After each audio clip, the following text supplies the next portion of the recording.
Olá pessoal, vocês aí que me acompanham aqui no YouTube, esse canal que está aqui para informar para vocês militares estaduais, bombeiro e policial militar, bem como também os servidores públicos, os seus principais direitos, o que vocês têm garantido na Constituição, nas leis federais e também na lei estadual do seu estado. Caso tenha alguma dúvida, é só encaminhar que a gente vai tirar a dúvida. Dia 12 de setembro de 2023, circulou aí no grupo do WhatsApp uma notícia que deixou todo mundo preocupado, que foi assim, ó: o Ministério da Defesa vai analisar a lei que alterou regra de aposentadoria dos militares. Essa lei que teve foi a 13.954, que alterou o Decreto-Lei 667. Então, a informação que tem de acordo com o que foi publicado na imprensa, na verdade, é que foi publicado no Diário Oficial da União a criação de um grupo de estudo que deve avaliar, aí entre aspas, a necessidade de aperfeiçoamento da legislação de pessoal militar relacionado às praças integrantes dos quadros especiais das Forças Armadas. Então veja bem, não foi esse alvoroço que fizeram. Por enquanto não está se falando dos militares estaduais e nem das Forças Armadas, não é todo mundo, são só as praças, os quadros especiais. Então não dá para a gente adiantar logo de pronto que esse estudo está vindo para poder trazer alguma dificuldade para esses militares. Tem que ver o que vai acontecer e já de antemão não tem relacionado aos militares estaduais. Mas para a gente poder saber mesmo como é o regramento hoje nós vamos começar nesse vídeo, eu vou trazer para vocês o que tem nessa Lei 13.954. O que é que ela trouxe de alteração relacionada principalmente aos militares estaduais, tá? Então vamos lá. O artigo 25 da Lei 13.954, a lei que é lá de dezembro de 2019, ela traz assim, ó: o Decreto-Lei 667, de 2 de julho de 1969, passa a vigorar com as seguintes alterações. Aí, ó, inciso 1º, mudança da denominação de capítulo 2 para das vedações, dos direitos, dos deveres, da remuneração, das prerrogativas, da inatividade e da pensão, compreendendo os artigos 22 a 25. Aí vem o inciso 2º, inclusão do capítulo 8º, denominação, prescrições diversas, compreende o artigo 26 a 30. E modificação da redação do artigo 24 nos seguintes termos. Esse artigo 24 é o que mais vai interessar para a gente nas alterações que vai fazer no Decreto-Lei 667, e é o que a gente vai debruçar mais sobre ele. Só que antes até da gente debruçar sobre esse Decreto-Lei 667, cumpre a gente destacar e relembrar por que a União começou e passou a ter a legitimidade, a competência para legislar sobre normas gerais de pensão e inatividade. E isso foi em razão da Emenda Constitucional número 103, de novembro de 2019, onde trouxe essa competência para a União, lá no seu artigo 22, inciso 21. Onde nesse artigo 22, inciso 21, passou a prever que compete à União legislar sobre normas gerais de organização, efetivo, material bélico, garantias, convocação, mobilização, e vem a parte que foi acrescentada: inatividade e pensões das polícias militares e do Corpo de Bombeiros Militares. Ou seja, com essa alteração foi onde aí veio a União, por meio da Lei Federal 13.954, alterou o Decreto-Lei 667, onde vai ter essas informações todas relacionadas à inatividade e pensão dos militares estaduais. Lembrando que essa lei ela veio a criar o sistema de proteção social dos militares estaduais, as normas gerais. E apesar da competência ficar também para os estados legislar sobre esse sistema de proteção social, é claro que essas leis, não só essas leis, mas também o administrador, ele tem que ter respeito às normas gerais que foram trazidas na Lei 13.954. E isso é o que nós vamos tentar tratar da melhor forma possível e mais claro para vocês, tá? Então vamos lá, o artigo 24 ele vem, eu vou fazer questão de ler para ficar bem claro, porque isso às vezes é tantas pessoas que comentam sobre essa lei, é tantas pessoas que falam sobre essa lei, mas que na verdade não leu o artigo. Então na verdade é necessário que leia-se o artigo e depois faça-se o comentário para que possa assim ser mais esclarecedor, tá bom?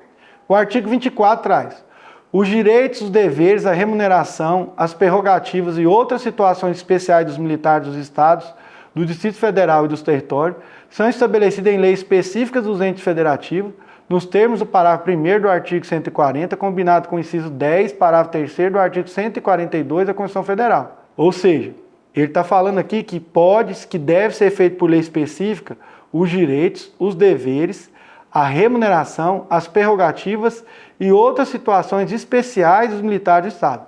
Eu entendo que, na verdade, essa parte ficou excluída, essa parte de legislar sobre inatividade e pensão, que isso deve ser por norma geral. E por que é por norma geral e é da União? Essa norma geral da União foi o que definiu a emenda constitucional 103, para se tentar uniformizar. Quando foi na tramitação desse projeto de lei na Câmara e no Senado, eu já era advogado de associação aqui, da Associação das Pensionistas de Militares aqui do Estado de Goiás, e eu acompanhei a tramitação de perto. A gente ia sempre que ia ter uma votação, sempre que ia ter uma audiência pública, a gente estava lá para poder acompanhar e tentar opinar e colaborar de alguma forma para que a lei ficasse o melhor possível. A lei ficou boa, mas tem alguns defeitos nela ainda, mas ficou o melhor que pôde no momento. Mas a intenção foi essa. Foi que se ficasse uniformizado no Brasil a questão da pensão e inatividade. E aí vem lá o inciso 4, ele fala, acréscimo dos seguintes artigos, 24A a 24J. Isso eu estou falando que é o artigo 25 da 13.954. E veio, olha só, o que veio o artigo 24A já trazendo a respeito dessa norma geral. Observado o disposto no artigo 24F e 24G desse decreto-lei, aplica-se aos militares do Estado, do Distrito Federal e dos territórios as seguintes normas gerais relativas à inatividade. Ou seja, quis se fazer, como eu disse anteriormente, que ficasse uniforme a legislação a respeito de inatividade e pensão que a gente vai ver lá na frente.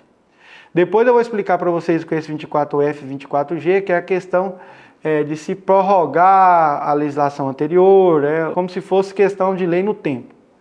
Mas o inciso 1º do artigo 24A fala o seguinte, a remuneração da inatividade calculada com base na remuneração do posto ou da graduação que o militar possuir por ocasião da transferência para inatividade remunerada. A pedido, pode ser integral, desde que cumprido o tempo mínimo de 35 anos de serviço, dos quais 30 anos de exercício de atividade de natureza militar, ou proporcional com base em tantas cotas de remuneração do posto da graduação, quantos forem os anos de serviço e transferido para a inatividade sem atingir o referido tempo mínimo. Essa questão aqui foi muito engraçada e, sim, muito perguntada para mim no começo, essa questão da remuneração proporcional. Ficou meio que absurdo que pareceu aqui que o militar poderia pedir a sua reserva sem ter completado o tempo mínimo, a qualquer tempo ele poderia pedir, e receber proporcionalmente. Aí viria aquela situação onde, por exemplo, o militar acabava de fazer o concurso, entrava na carreira militar, e logo depois de tomar posse e tudo mais, terminado o curso, a sua aprovação, ele pegasse e já pedisse a sua reserva proporcional. E como não se podia receber menos, a Constituição traz menos de um salário mínimo, ele ia ficar recebendo o salário mínimo. É claro que essa regra não foi emplacada pelas leis estaduais, não tem isso, e eu também não vi ninguém sequer também pedindo isso. Acho que teve um pedido aqui no Corpo de Bombeiros que foi negado e eu acho que a pessoa nem recorreu ao judiciário. Integral passou para 35 anos, devendo ser 30 no mínimo de efetivo serviço. O que tem nesse artigo, nós vamos ver a regra de transição depois, que é a dúvida que vocês vão ter em querer saber, olha, e quem já estava? A lei trouxe bem específico isso aí também, tá? O inciso 2º, a remuneração do militar reformado por invalidez decorrente do exercício da função ou em razão dela é integral, calculada com base na remuneração do posto ou da graduação que possuir por ocasião da transferência para a inatividade remunerada. O inciso 3º, a remuneração da inatividade é irredutível e deve ser revista automaticamente na mesma data da revisão da remuneração dos militares da ativa, para preservar o valor equivalente à remuneração do militar da ativa do correspondente posto ou graduação. Aqui é a paridade que nós temos para aqueles militares da reserva em relação ao da ativa, né? O inciso 4º, ele traz a transferência para a reserva remunerada de ofício por atingimento da idade limite do posto ou graduação, se prevista, deve ser disciplinada por lei específica do ente federativo. observado o parâmetro mínimo de idade limite estabelecido para os militares das Forças Armadas, o correspondente posto ou graduação. É o que ele está falando aqui, é que no caso, quando tem alguns estados que fica aquela previsão que se o militar ficar de determinada quantidade de tempo em um posto ou graduação, ele também tem que ir para a reserva. Mas ele está falando aqui, desde que atingido o tempo mínimo previsto lá para as Forças Armadas.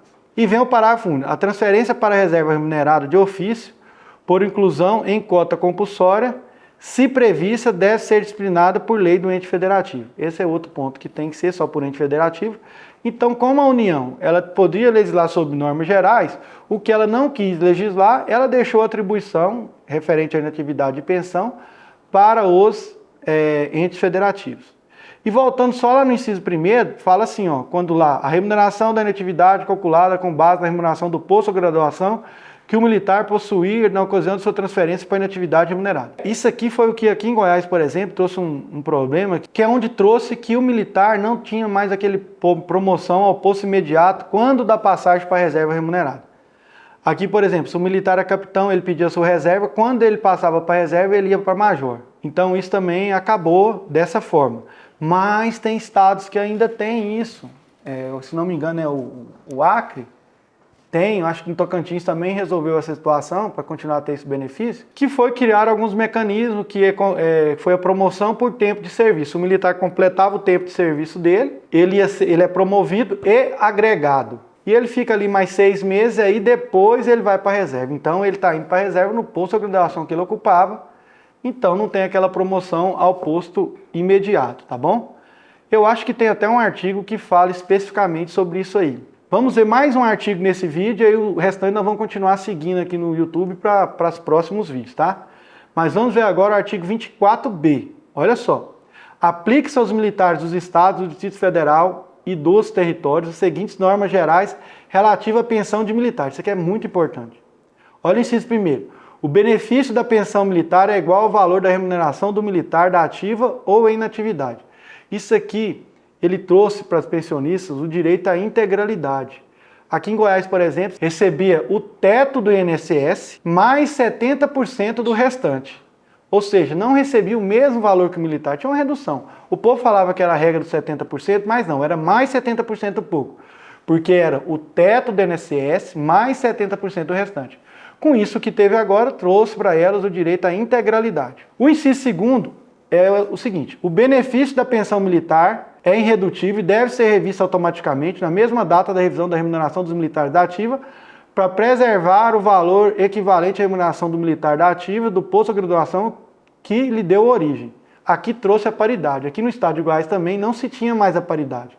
A correção das pensões, elas eram feitas de acordo com o regime geral de previdência, ou seja, todo mês de janeiro, pelo índice que era aplicado para o regime geral de previdência, também ocorria o aumento da pensão de militar. Agora não. Sempre que tiver um aumento data base ou aumento mesmo real para os militares da ativa, tanto os da inativa quanto as pensionistas têm que ter também esse aumento. E depois eu vou até explicar para vocês que eu diferenciei aqui data base e aumento real, porque são coisas diferentes. No vídeo eu vou explicar bem específico para vocês o que é data base, né? A revisão geral anual. E o inciso 3º traz assim: a relação de beneficiários dos militares do Estado, do Distrito Federal e dos territórios para fim de recebimento de pensão é a mesma estabelecida para os militares das Forças Armadas.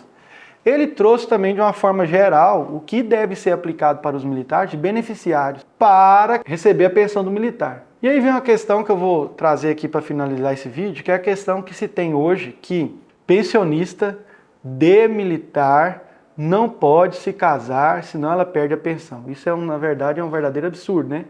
O regime geral de previdência, como nós sabemos, o beneficiário da pensão, independente se é uma mulher, ele pode se casar novamente, que ele não vai perder o benefício. A de militar não, a militar estadual. E aqui em Goiás, com a lei que teve a 20.946, que trouxe o sistema de proteção social aqui no estado, fez a replicação desse artigo e ainda colocando, igual estava na legislação anterior, que perde benefício caso contraia novo matrimônio ou união estável. E chegou até a ser absurdo, que eu já ouvi histórias que em determinada época o Estado, por meio do seu órgão competente, estava fazendo visita para os pensionistas para ver se viviam em união estável. Então, ver se a Constituição ela garante o direito à família, né? Seja pelo casamento ou pela união estável, Se exigir da pensionista de militar que ela não se case, é meio que absurdo, porque ela tem direito de constituir nova família, principalmente às vezes se ela é nova. Ela tem direito de ter nova família.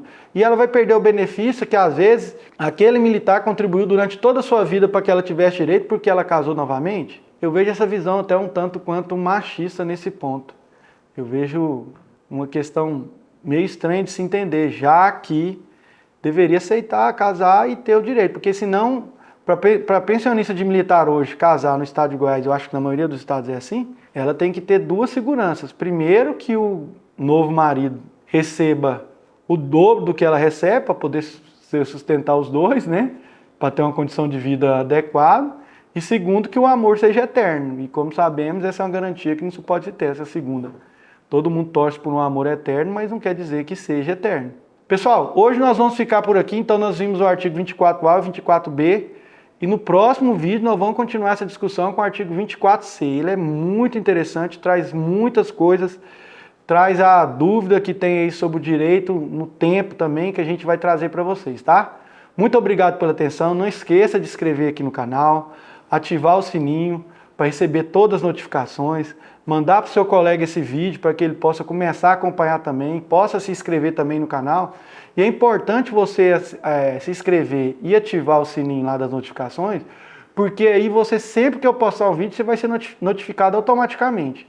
Então sempre que tiver novidade, você vai ficar sabendo. E eu vou trazer aqui, eu vou tentar trazer a Lei 13.954 de um modo direto, que a gente vai trazer ela, para depois adentrar em outros assuntos, para que a gente esgote a Lei 13.954, para sempre que tiver alguma notícia, as normas gerais dos militares dos estados, como que é?